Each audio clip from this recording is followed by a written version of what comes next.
From day one of my inauguration, I started the reform. Day one. To me, if you didn't mention me in the Guinness Book of Records, I will try to find a way to insert myself.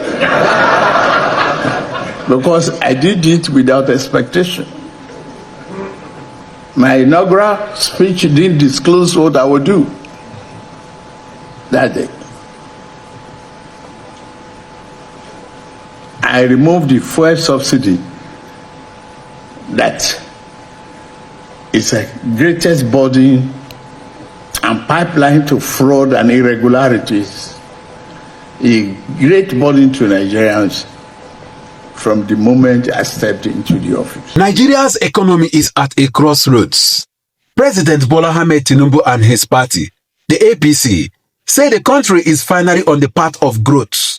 They claim the World Bank and IMF have praised Tinubu's reforms, calling him bold, decisive and reform-driven. But a new World Bank report tells another story, a story of rising poverty, hunger and hardship among ordinary Nigerians. So who is telling the truth, the APC or the World Bank? This is Chinick TV, and today we are breaking down the reality behind the headlines. Let's start with what the APC is celebrating.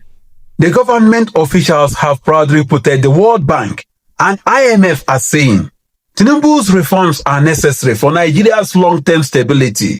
The fuel subsidy removal, exchange rate unification, and new fiscal discipline, all seen as bold moves that international institutions had long recommended.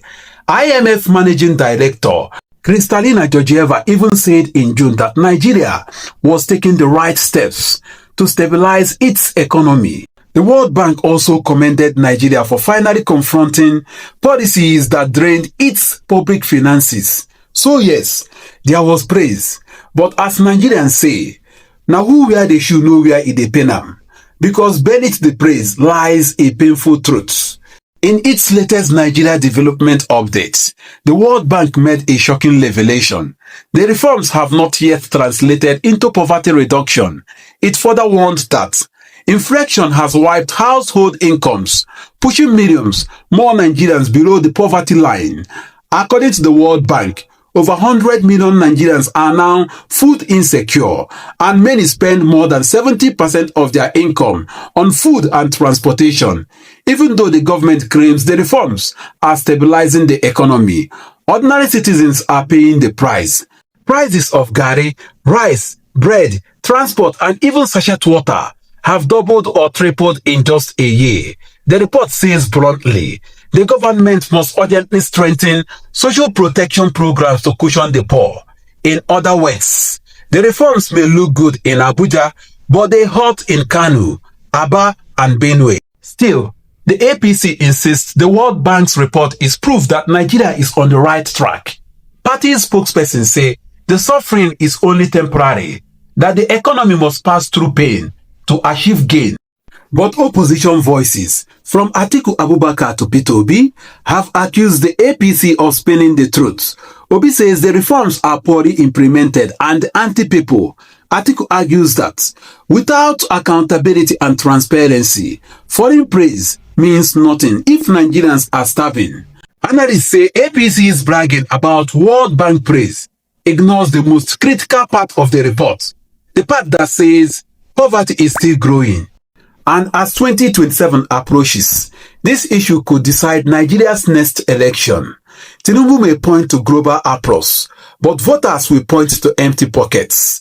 The same way subsidy removal reshaped his first year, the economic pain it caused could reshape his political future.